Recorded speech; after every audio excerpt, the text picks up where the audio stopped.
Les foyers de tension, qu'ils soient inter- ou inter-États, injectent instabilité et division et entravent notre marche vers le progrès.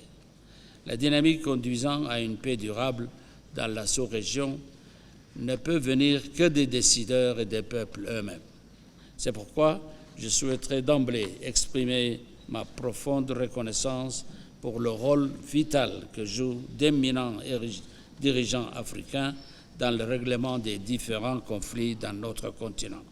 Je tiens en particulier à saluer le leadership de son Excellence Uhuru Kenyatta, ancien président de la République du Kenya, de son Excellence Phumzile Mlambo Nguka, ancien président de la République d'Afrique du Sud, et de Workene Gebeyehu, secrétaire exécutif de l'IGAD. Le 2 novembre 2022, à Pretoria, les négociations menées par ces éminents leaders ont abouti à la signature de l'accord de cessation des hostilités entre le gouvernement éthiopien et le Front populaire de libération du Tigré. Je voudrais à ce stade exprimer ma gratitude au président de la Commission de l'Union africaine, son Excellence Moussa Faki, et à son Excellence Olusegun Obasanjo pour leur engagement et dévouement. Le rôle de l'Union africaine comme facilitateur dans ce processus a été déterminant. Nous saluons aussi l'appui du gouvernement des États-Unis, dont la contribution a été cruciale pour faire progresser le processus de paix. Par ailleurs, je tiens à exprimer notre sincère gratitude à la République du Kenya pour avoir accueilli la réunion de suivi entre les hauts commandants du gouvernement de la République fédérale d'Éthiopie et du Front de libération du peuple du Tigré. En tant que président de l'IGAD, je vous assure de notre engagement inébranlable à mettre pleinement en œuvre les dispositions de l'accord de Pretoria. L'IGAD, en collaboration avec toutes les parties prenantes, contribuera à soutenir et à suivre le processus de mise en œuvre afin de garantir la réalisation d'une paix, d'une stabilité et d'un développement durable en Éthiopie. C'est dans ce même esprit et parce que nous sommes profondément préoccupés par l'escalade de la crise au Soudan que le 14e sommet ordinaire de l'IGAD, qui s'est tenu à Djibouti le mois dernier, a mis en place un groupe de pays du Quartet et adopté une feuille de route pour la résolution du conflit. Le groupe du Quartet s'est réuni à Addis Abeba la semaine dernière afin de discuter en profondeur de la situation au Soudan ainsi que de la mise en œuvre de la feuille de route.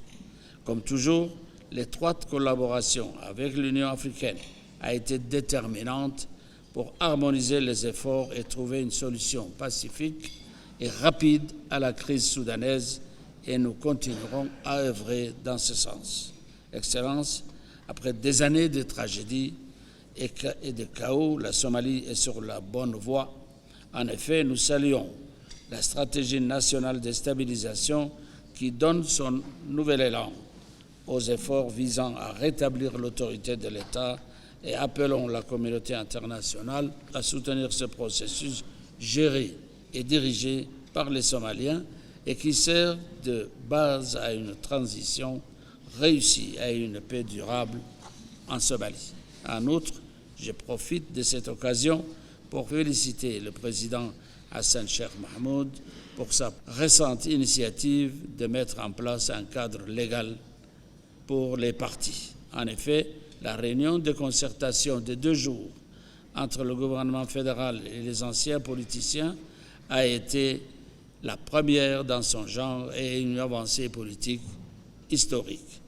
Toutes ces avancées ont été rendues possibles grâce à l'effort et à l'engagement collectif des autorités somaliennes, de l'Union africaine à travers le soutien apporté par l'AMISOM et maintenant l'ATMIS, ainsi que par les partenaires internationaux. Toutefois, ne l'oublions pas, l'ATMIS est une mission de 2 ans avec une fenêtre étroite pour terminer notre travail, mais nous continuerons à lutter afin de sécuriser le financement nécessaire. Ce déficit financier, s'il n'est pas traité de manière adéquate, pourrait gravement limiter sa capacité à s'acquitter de sa mission et à établir un retrait coordonné d'ici fin 2024. Le Fonds de la paix de l'OUA doit être sollicité pour combler ce déficit tout en continuant à faire le plaidoyer auprès de nos partenaires traditionnels. Nous saluons par ailleurs les progrès réalisés dans la mise en œuvre de l'accord revitalisé et félicitons particulièrement de l'engagement de notre frère, Son Excellence le Président de la République du Soudan du Sud, Salva Kiir Mayardit, pour mener à bon port la période de transition en vue de la tenue des élections de décembre 2024. Enfin, je tiens à souligner que le retour de l'État d'Érythrée au sein de l'IGAD marque une étape importante. J'aimerais conclure mon propos sur une note d'espoir, car nous croyons fermement qu'ensemble, nous pouvons réaliser pour nos peuples un avenir où règne la paix et la prospérité. Je vous remercie de votre attention.